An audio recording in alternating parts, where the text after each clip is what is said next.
Welcome to the Wealth Without Wall Street podcast, your guide to understanding how to get out of the Wall Street rat race and start your own mailbox money lifestyle.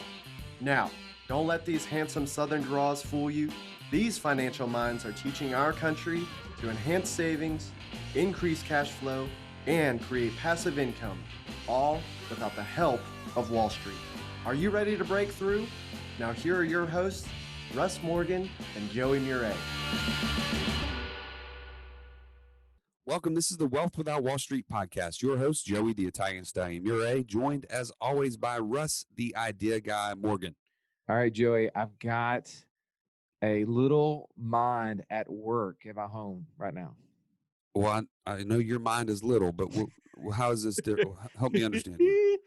Oh, man, that was a softball waiting to happen, wasn't it? All right, so my 10-year-old has been working on a skill that's going to be able to produce $90. Okay. $90. As soon as COVID-19 is over, we're heading straight to the Galleria, which is a big shopping mall here in Birmingham, and we're going to make $90. All right. Tell me more. All right. So I don't know if you have this in shopping malls across America, but here in redneck Birmingham, Alabama, they had before COVID-19, maybe they won't reopen this, I don't know, but they had this little like side kiosk where you could go hang on a pole, imagine like doing a pull-up. Yeah, like a pull-up bar kind of pole, and you have to hang on it, arms extended, forward facing, can't be like a mixed grip. You have to hang for 2 minutes, Joey. You put down $10, and for $10 you get $100 if you can do it, right? So you put down $10, you get back 100, so you made 90. Sounds simple enough. Except I watched 15 or 20 people the last time I was there because I was just fascinated while we were it's right next to the food court, right? So my family's sitting there talking, and I'm watching to see how many of these, like headstrong guys are going to go over there and waste their $10. And they were one after another, and none of them even get close. Well, during the pandemic that we've been in, COVID crisis, I got a little chin-up bar at the house. I've been trying to work out since I can't go to the gym. And my daughter, who's 10, says, "Daddy, I want to try that thing you were talking about the hanging." And I'm going to tell you, Joey, she can hang for 2 minutes and 25 seconds. No. It's ridiculous. I've made it as long as 1 minute and 20 seconds. And it was sucking the life out of me. I was done. You were shaking. So, yeah. So we've got a little moneymaker project. And would you like to know real quickly before we get into the meat of the show what she's going to do with her money? Yeah, tell me. Because she's already come up with the idea, right? She came up with a list of what she wanted to do with her money. It was going to be to buy a pet. All right. So, okay. Yeah, I mean, sounds fair enough. Did you think hamsters, cats, dogs, maybe a bunny? Your kids had bunnies, right? Yeah. All right. Number one on the list, bat. Small and fruit eater. Okay. How about next one on the list? Butterfly. I'll go with that one. Yeah. How about this one? Sloth. Sloth is down there at number 8. For the dumb and dumb or viewers in our audience, snow owl made the list. Snow owl, gotta love it. Yep. Octopus. She also got a beaver and an otter in here. Chameleon was one of those that was tossed around, and then a medium-sized monkey. Medium, okay. Medium. I mean, and by the way, she not only would classify the size, but also the color. So she wanted a snow owl that was soft, and but then also a medium brown monkey. Brown monkey, okay. Yeah. So anyway, I just thought that would be interesting if you're wanting to know how our family's trying to create income during the pandemic crisis. I've got a 10-year-old who is eager to buy a chameleon, an owl, and a monkey with her winnings. Wow.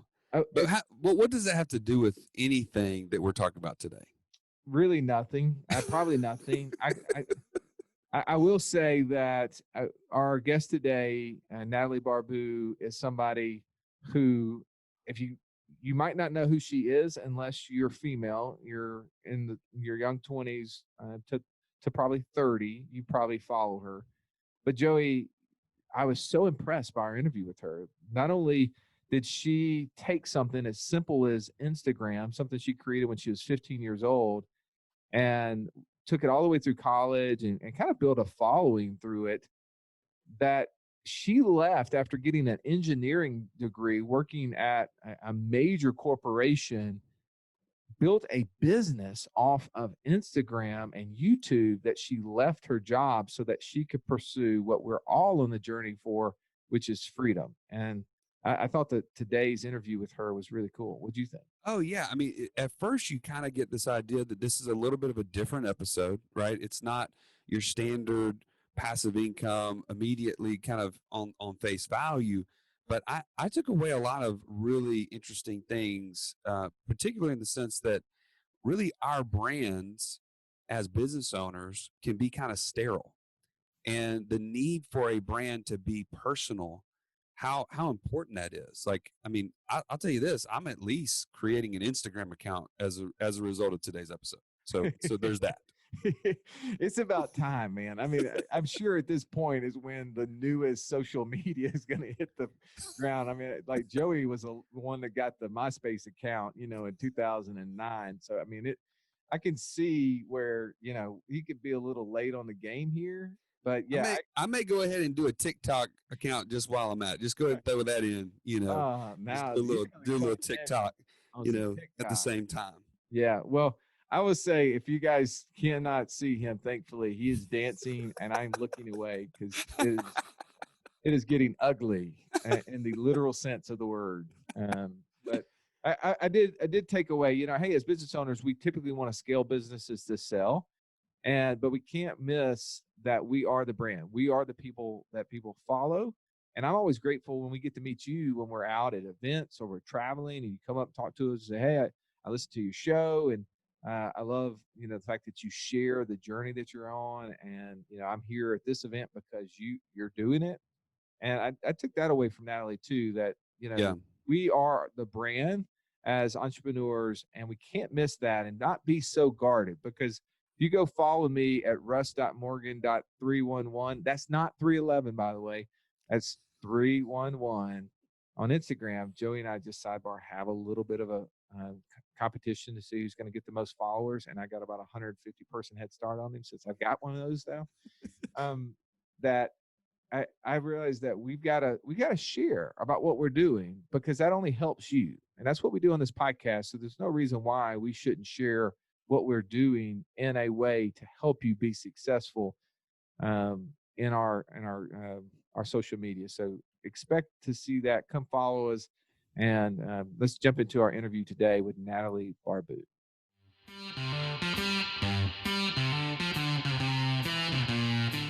If you love this episode with Natalie Barbu, check on over to wealthwithoutwallstreet.com/Natalie so you can follow her and get some tips and tricks and things that she wants to share with you. And for those of you that are bad spellers like I am, that's Natalie, Natalie. wealthwithoutwallstreet.com/Natalie.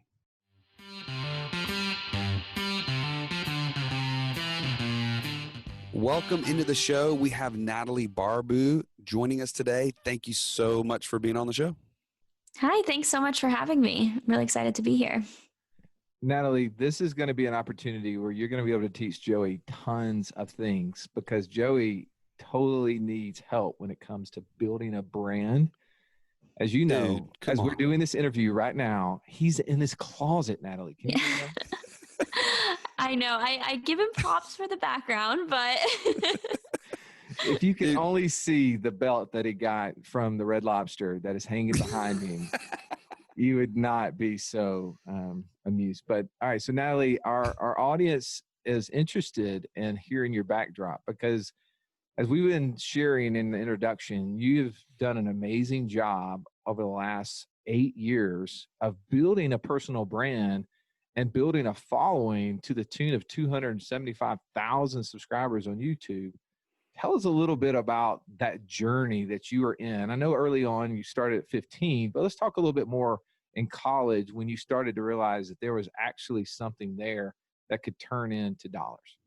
Yeah, so like you said, I did start really young when I was 15, but I definitely had no idea what it could become. So once I got to college, I started realizing that there was money in YouTube. I started noticing other people on YouTube that were making money with working with companies. And I really thought that, hey, I'm on the right track. I can do this too, as long as I'm serious about it. So I started uploading way more consistently. I started having a posting schedule. I started reaching out to brands myself, asking to work with them. But then right after college, I really still did not think that I could do this full time. I was making some money off of it, but definitely not enough to support myself. So I actually did end up getting a normal corporate job after college working at Accenture, which is a consulting firm. And I really just knew that it was not what I wanted to do. I really wanted to be my own boss. I really wanted to work for myself. I wanted to have flexible hours. And I just noticed sometimes in a corporate company, especially one that has 500,000 employees, which was Accenture across the globe, there's so many layers to go through. And sometimes you're not as productive because of those said layers that you have to go through to get anything done. And I just realized I want to work for myself. So I put in a ton of hours onto my YouTube channel. I tried diversifying my income streams by starting a podcast. I knew that I wanted to start another business once I quit. So I actually made the leap. I quit my job and really started doing this full time. And I'm happy to say that I can support myself. I'm actually making more money now than I was at my corporate job, which is a really, really great thing and a blessing. So that's kind of my journey on how I got to do this as my full-time job. But it was a lot of hard work and a lot of hours that went into it. All right. So if we back up a little bit, you said YouTube. Now we've all watched every coronavirus video that's been published over the last 2.5 months on YouTube. So most of us become really familiar with YouTube. But when you talk about monetizing that and creating something where you actually get paid, that's a foreign concept to the majority of us. Talk a little bit of how you started to figure out that you could make money there. What does that even look like? So with YouTube, there is actually quite a few ways to make money. So Google AdSense is how YouTube pays you out based on the ads that play on your videos. So whenever you're watching YouTube and you're watching those coronavirus videos, you're probably watching an ad in the beginning and you can either skip it after 5 seconds or go straight to the video after a few seconds. That creator, whoever uploaded that video, is actually getting paid from that ad. So you get paid per 1,000 views. And it's a really small number, but it adds up, especially the more videos that you do have. So every single month, I do get a paycheck from YouTube based on how many people watch my ads on YouTube. So if you have ad blocker and stuff like that, doesn't work. Unfortunately, I don't get paid from that. But if the eyes were on the ads, then I do get paid. And then also with brand deals. So brand deals is when a company will come up to me and ask me if I can promote their product or their service, and I charge a flat rate for it. So for example, if I were to do a dedicated YouTube video, I charge a flat rate for that company no matter how it performs. So that's another way of getting paid on YouTube as well. So it's really interesting. A lot of people, I feel like, don't realize all the different ways that you can get paid, because those two are really, really great ways to start making an income. And then of course you can still get paid through affiliate links, or if you have merch that you created and things like that. So those are all the smaller ways, but I would say brand deals and AdSense is definitely the highest too. Okay. So, but you said in your journey, you started seeing other people who were getting paid. What were those things that you saw early on that were like, wait a minute, that person's making money there? What were those things? I just started seeing that people would say, this video is sponsored by blank. And so whenever I see that, I just know that money is involved. No one would sponsor a video if there's not any monetary value behind it. So I started realizing that, okay, they're probably getting paid for this video. And then I started seeing people quit their jobs and people say that they do YouTube full time. And I just knew, okay, no one's going to quit their job to do something that doesn't pay you. So I started being really serious about it. And whenever brands reached out, instead of saying, oh yeah, I'll do it for free, I started charging, and they said yes. And I was like, okay, this could be a job. So that's kind of how I figured it out. By the way, Hey, let me so stop this and let you know that this podcast is being sponsored by all things IBC in the community of Wealth Without Wall Street. that's so generous of them. Yes. Well, I mean, that all things IBC community is generous, and we want to make sure that they get their full due in the light of this podcast. So, Natalie, when you're in that position of trying to figure out how do I leave my corporate job, which I can imagine your parents were probably excited. You finished college and now you have this nice job. As you said, it's a prominent company. But yet you're leaving this job to go do what? Become a YouTube influencer? How did that go over? What were some of those early conversations that you had to overcome with your family and friends? Right. So my parents actually were very supportive because I was updating them along the way. Like, I got a brand deal for this much money, or I got paid this much this month. So they did see the amounts that were coming in. So they were less worried about it. But friends definitely were like, what are you talking about? You got a degree in engineering. You are now working at a good company and you're about to quit to do YouTube. Like, it just made no sense to them. So that was something that I had to kind of explain, like, yeah, I do make money off of this, even if might not think I do. And I think that's a really taboo topic, is a lot of people don't realize or don't talk about the money that they make on YouTube. So I try to be transparent as possible. I've made videos on the exact numbers that I've gotten paid from AdSense, and I talk about it because I really want people to realize that this is a business. It's not just a hobby that I do anymore. And like, my parents are still supporting me. Like, I'm fully supporting myself, and it's actually made more than what I made at my corporate job by quite a bit, which is awesome. Well, you said that. I would think, like, as people are watching your videos and they come on, and all of a sudden now there is this ad running in the first 5 minutes, and I'm sure when you or first 5 seconds or whatever, when you first started creating videos, that didn't exist, right? Did you have an internal conflict early on as to when you did that, to whether or not you would turn your audience off, or would you have this like sellout mentality? Did you ever like feel that internal conflict? Yeah, actually, it is hard because you do get a lot of emails sent to you that are offering money to promote something. And in the beginning, I'm not going to lie, it was very exciting. So it's like, yeah, I'll do anything, like whatever. So I would take a bunch of brand deals that I might not have used the product as much as I said I did. And it was just really exciting for me when I was like 19, 20, 21. But then now I'm at a point where I realize how important your followers and your loyalty to those followers is, and how much they trust you. So I have the opportunity to say no to a lot of companies that I don't want to work with, even if they are paying me. And I think that that just helps the integrity of your business in general. So I think brands now know that I'm not going to work with people that I don't believe in. So it's a more authentic partnership, but also my audience knows that I won't promote something that I don't believe in just for money. So I think that in the beginning, it definitely was, I did get a little bit of backlash, and I understand because I was also just like, okay, yeah, I'll take anything now. But as the years have gone by, I've really learned how important the integrity of your brand is. So I've been able to say no to a lot of companies.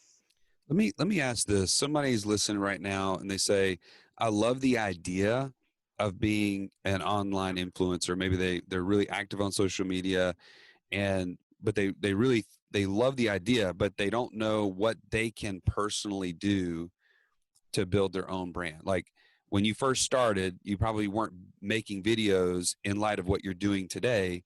How did you start?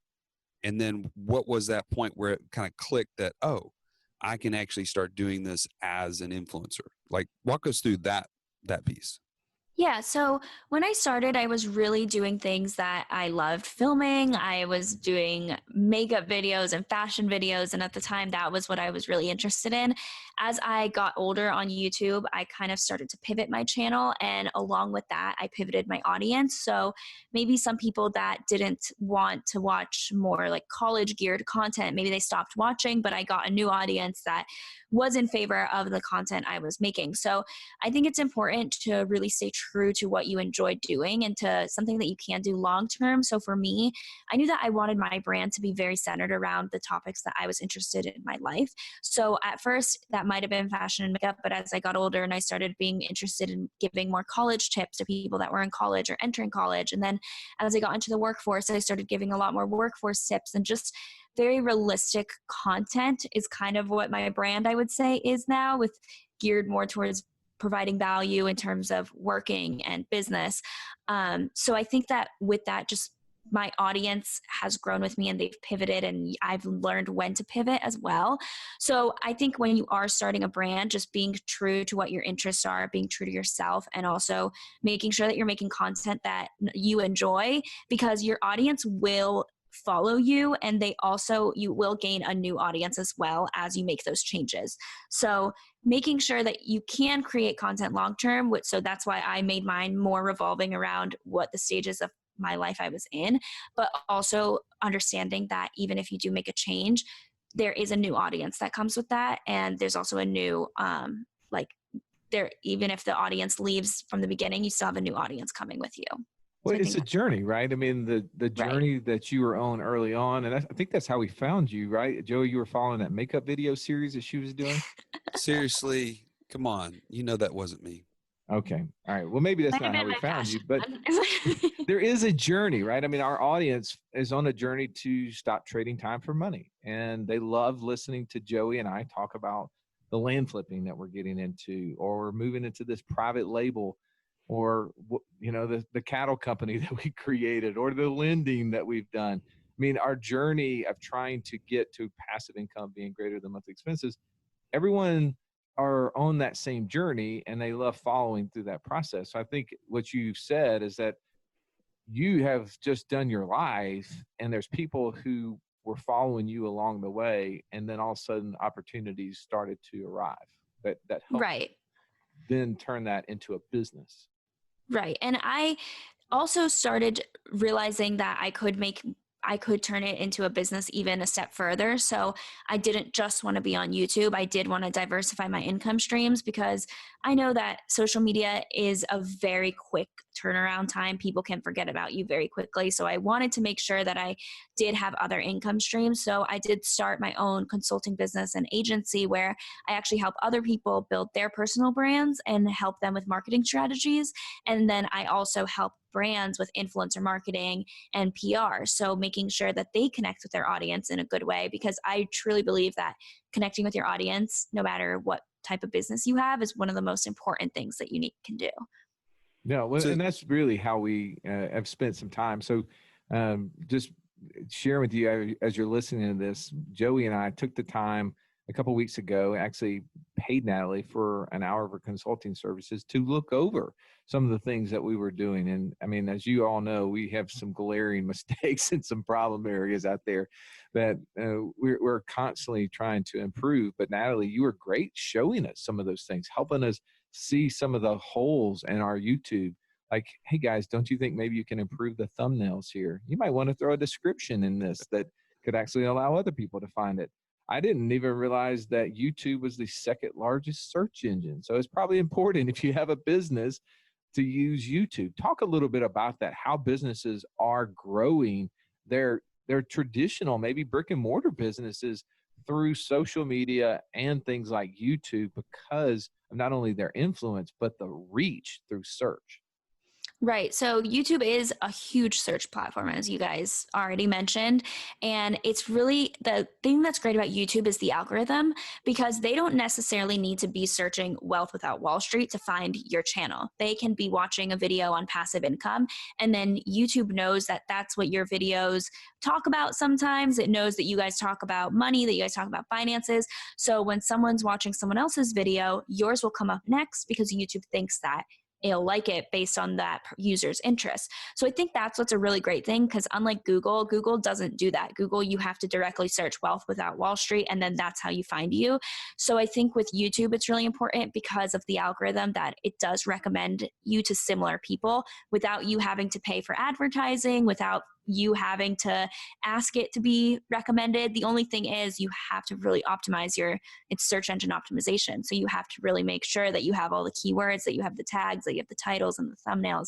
And with that, a lot of people, I feel like, might not realize how important those things are, but those are really important for the algorithm to start recommending your content so your reach is even bigger. And it's without paid advertising, because Facebook and Instagram, you have to pay for ads to show up. And YouTube is great because you don't actually have to do that. It can just recommend you. Now, I mean, you've thrown out a lot of different terminology there. And if you don't watch it, Russ is going to go get a manicure talking about thumbnails and everything. I had to slow him down the other day. I was like, dude, that's not what she meant. Okay. don't do that. But so talk about the things that may be standing in somebody's way, or maybe even some of the hurdles that you had to overcome along this way. Okay. So I'm thinking, did you ever have the thought like, well, what can I provide? Why are people wanting to pay attention to me? And then secondly, like going from that, let's say somebody says, oh, I have this really good interest that I want to talk about, but how do I know that people will follow it? Like, did you ever have either one of those two questions? Yeah, actually, I did. Whenever I did make any type of change to my channel, whenever I did something that I wasn't used to doing, I always have a fear that people are not going to want to watch it anymore. This is going to backfire.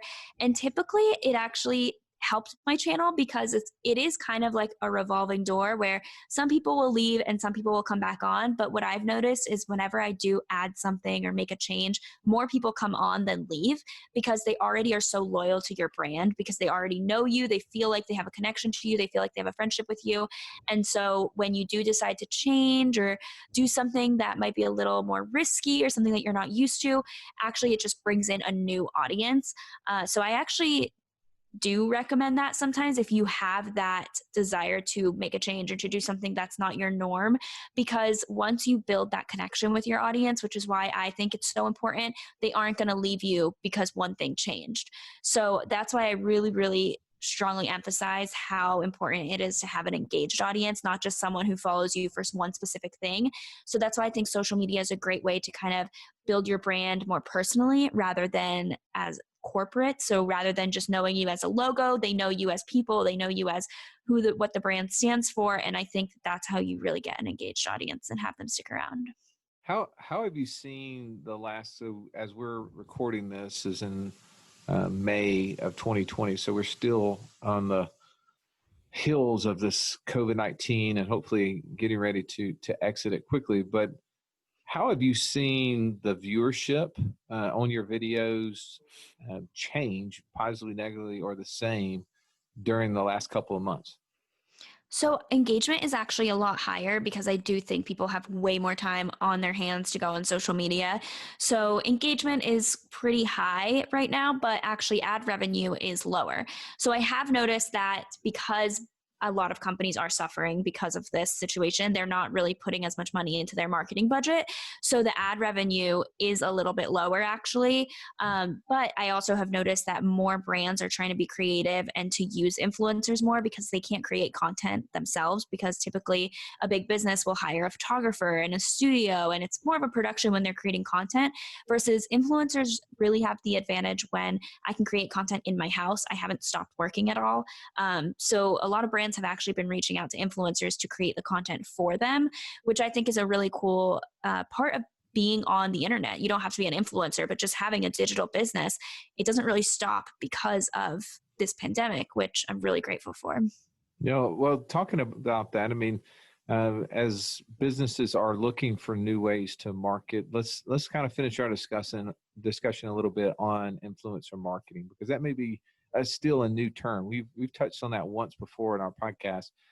Talk about how you see influencer marketing taking off, and not only your role in it as someone who is being an influencer, but also I know that you help businesses connect to influencer as well. Talk a little bit to that.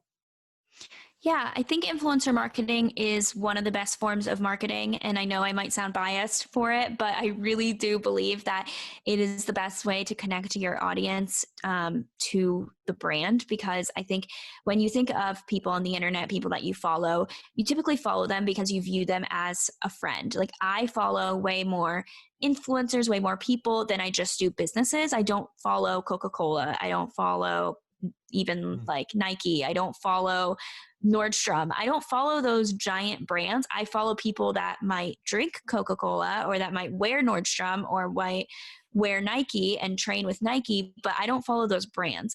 And I think it's because I don't view those brands as friends. And I know that sounds strange, but when you connect your brand with someone that people trust and that has, that they know that whatever they recommend is truthful, that they actually use it, that it's actually good, they come to them for recommendations like you would a friend. I think that's how influencer marketing and why it does so well, because it's coming from the mouth of someone that people trust rather than just a big brand that's trying to get another sale. So I definitely think that influencer marketing is the best form of marketing because it's a more trustworthy form of it. Well, that really brings to light something, Joey, as she was talking. One, I thought of the fact that you and I, as social as we are not really that social on social media. If you were to check out our social media accounts right now, you would be like, man, really? Christmas post. That's the last thing that I'm going to see. Right? I mean, there's not much. I mean, Joey playing Foursquare with his daughters, or maybe me playing a game of cash flow with one of mine.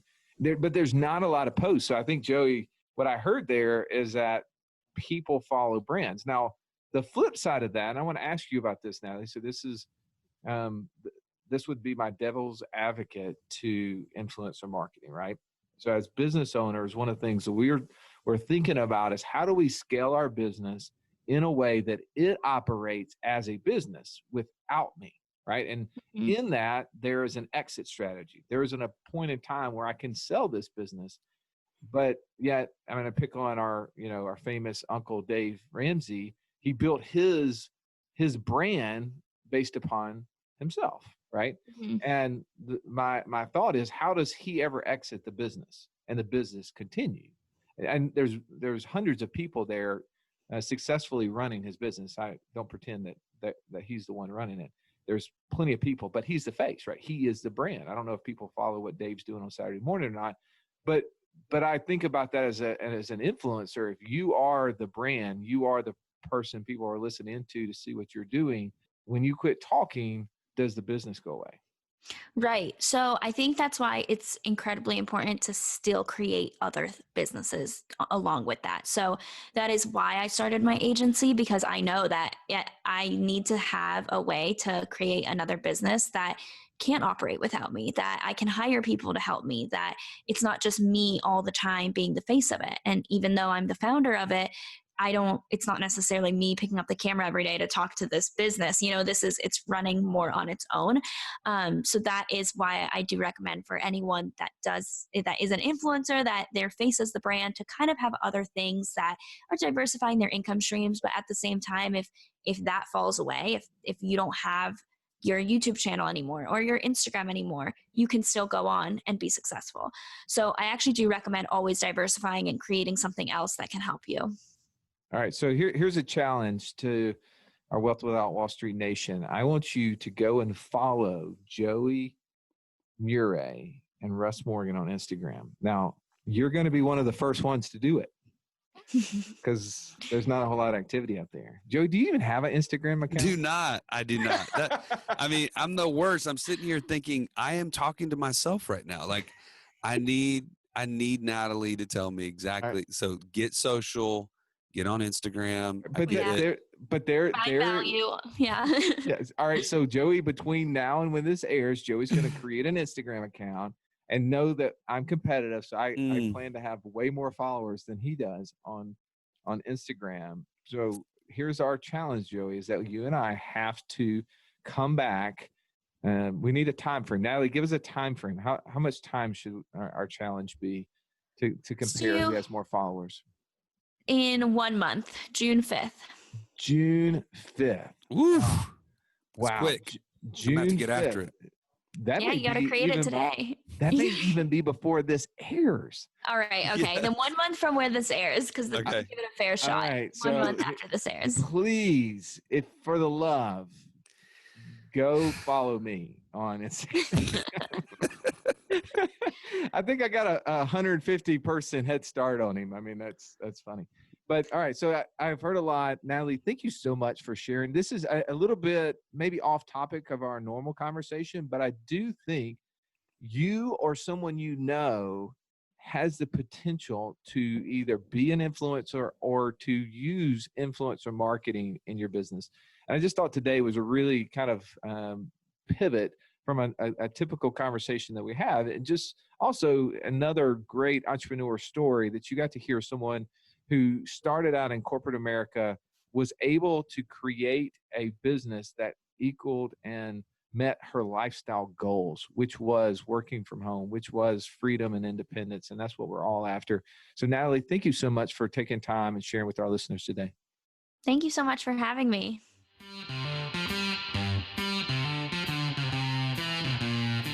Joey, if I wanted to be an expert, I'm maybe not an expert, but I still wanted to be knowledgeable on the whole concept of the infinite banking process. And I went to community.wealthwithoutwallstreet.com. I got access for free because that's what you gave me because I'm listening to this podcast. What would I do in there in order to learn more? Simple as pie. Go to the left-hand side, click on courses, and there you can find Infinite Banking 101 and Infinite Banking 201. Can't wait to see you on the inside. That is at community.wealthwithoutwallstreet.com. This has been the Wealth Without Wall Street podcast. Don't forget to subscribe to the show to break free of the Wall Street mindset and begin building wealth on your own terms in places you understand so that your wealth will never run